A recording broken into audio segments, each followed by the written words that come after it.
Hello, on this another video relating to Friday Everyday video. Let me say this relates to 2010. A young soldier named Mike Preisner,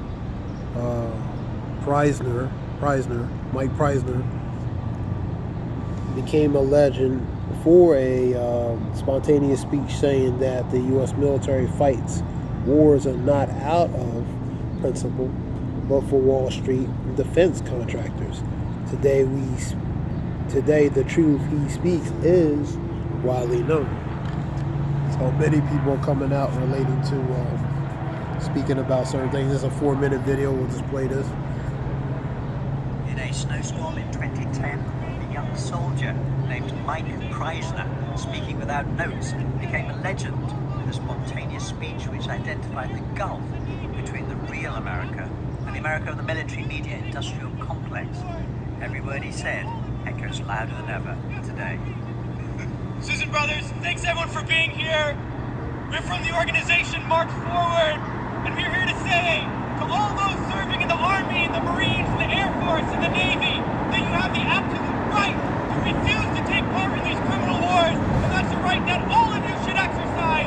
You have no reason to go put your life on the line and kill and die for profit. We've been to Iraq, we've been to Afghanistan, and we know what these wars are really about. And we joined the military for many reasons. Because we need a college education, because we need a job, because we need health care.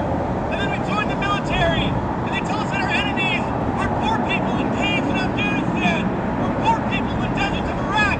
We've been to those countries, and we know that our enemies are not other poor people abroad, or innocent people that let us off of our jobs, that denied us health care, that make it impossible to get an education. Our enemies are not in the poorest countries on the planet, but right here in the richest one.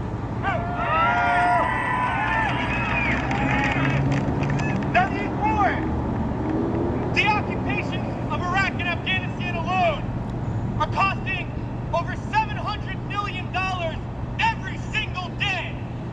This is a crime every single day, while so many of us are hurting. Well, I think all of us here, and the vast majority of people in this country, would agree that we can spend $700 million a day better than bombing people that we have no reason to bomb. We can spend $700 million a day rebuilding those countries we've destroyed. We can spend $700 million a day caring for the veterans we get home when they get home, and then we can spend $700 million a day giving every single person health care, a college education, a job, and a livelihood, and a home. That's what we need to be spending our money on. But this government is not going to do that. They're not going to use the money in that way.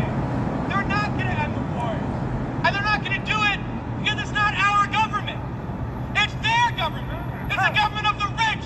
It's the government of Wall Street, of the oil giants, of the defense contractors. It's their government, and the only language that they understand is shutting down business as usual. And that's what we're doing here today. And we're going to continue to do until these wars are over.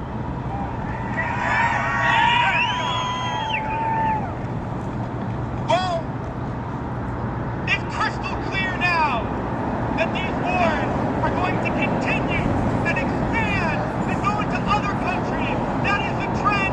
That is what we know, that there is perpetual war, and it's only going to stop if the people stand up and stop it. And that's what we're going to do, sisters and brothers. And a lot of people ask me, what do we do? Because we all know things are bad. We all see the atrocities on TV. We read about it. We experience it. People always ask, what do I do? Because we always want to know what to do. Do we vote? Do we support a politician?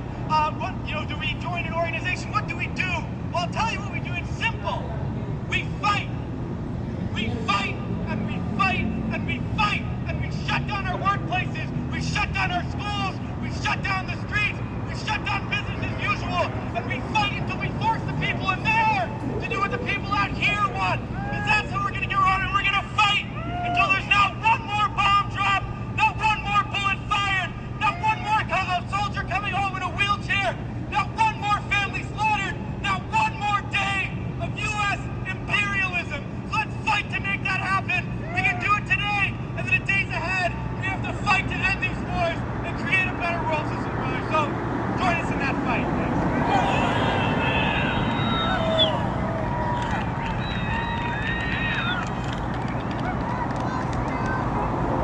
That was our report relating to, like I say, in 2010 report speech that a young soldier named Mike Chrysler made in 2010 relating to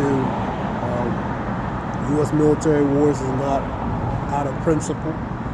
It's for Wall Street, defense contractors, pretty much the government of the rich. So that was a speech on that. Let's go to scripture.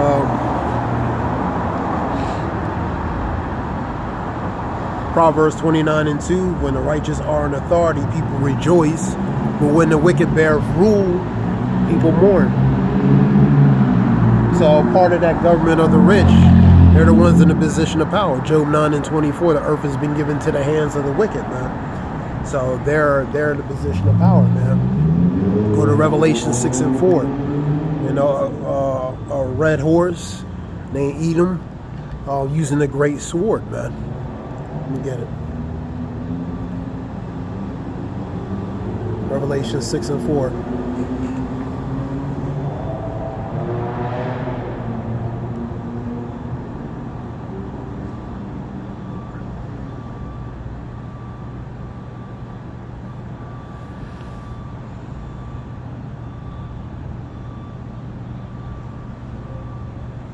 And there went out another horse that was red, and power was given to him that sat thereon, because the earth has been given to the hands of him.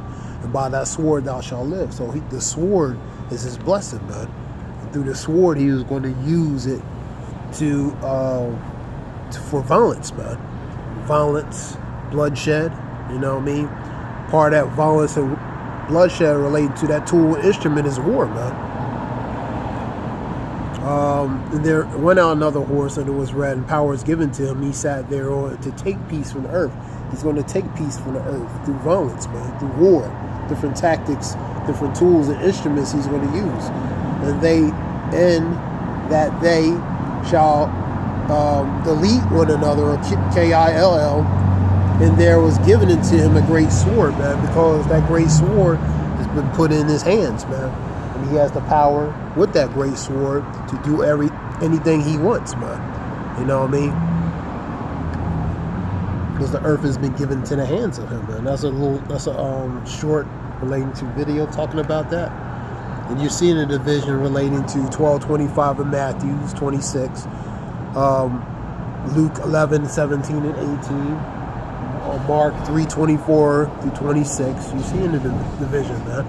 You know what I mean? You see in the uprise relating to, let's go to 2nd Esdras 15. You know what I mean? Let's get that.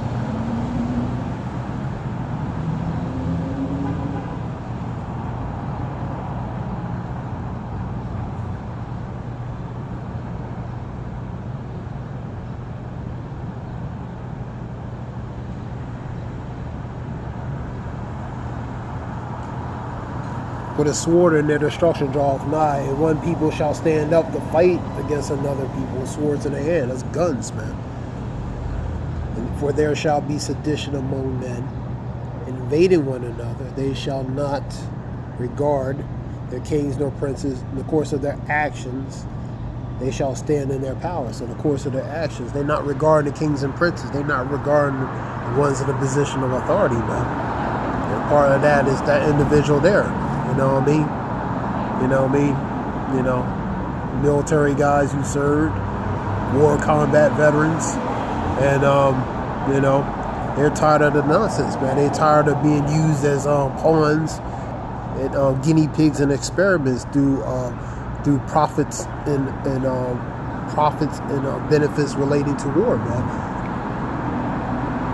You know, so they're going against, they're standing up against the injustices relating to, you know, the profiteering of war, man, through these defense contractors, you know, these higher entities who use these military, use them as guinea pigs to send them over there to die for what they call, what in the guise of patriotism or a guise of democracy. In the actual reality is neither, man. It's for the benefit and profit of the ones in the position of power, man.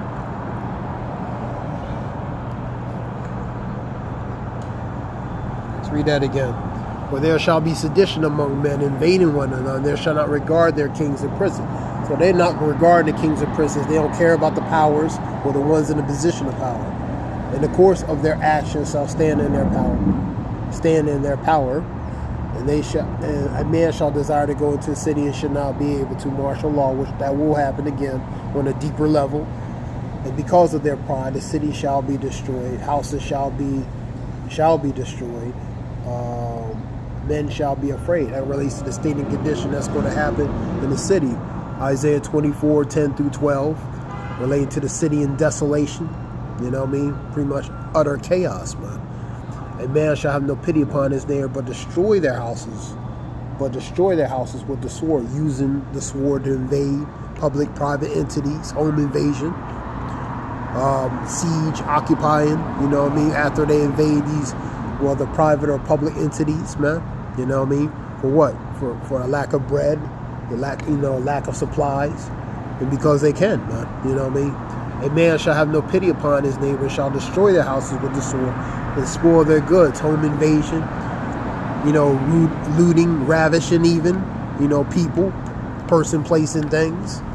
You know what I mean? So, that's what that's talking about. Man shall have no pity upon his neighbor, shall destroy their houses with the sword, spoil their goods because of a lack of bread and great tribulation. That's Jacob's trouble, man. Jeremiah 30:7, man. Alas, never since a time since Jacob's trouble, but ye shall be saved from it. Jeremiah 30:7, man. So you seen the division set forth, man. These military men who served and died honorably, had a patriotic spirit to defend their country, and they realized that it was a farce, it was a scam, man. Now they are rising and speaking against it, man. And that being said, this is and you had another one, a report of Army intelligence officer, female. She was speaking about how they purposely doing certain things against civilians in that that area that in Gaza, man. You know what I mean? So people, it's not, Scripture says again, be not ignorant anything in great or small, relating to matters great or small in general, man. You know what I mean? Go to Luke 12:2. You know what I mean? Talking about, things that's covered in secret that should be made, revealed, and manifest. You know what I mean? And that's what's happening. Things are being exposed, man. The veil's being removed, curtains being pushed open, and exposing things, man. That being said, I hope this helps. This is Zayah Wolf. Give all praise, Yahweh Shem, Yahshua Bashem, Makaka, that's Zayah Wolf, Shalom.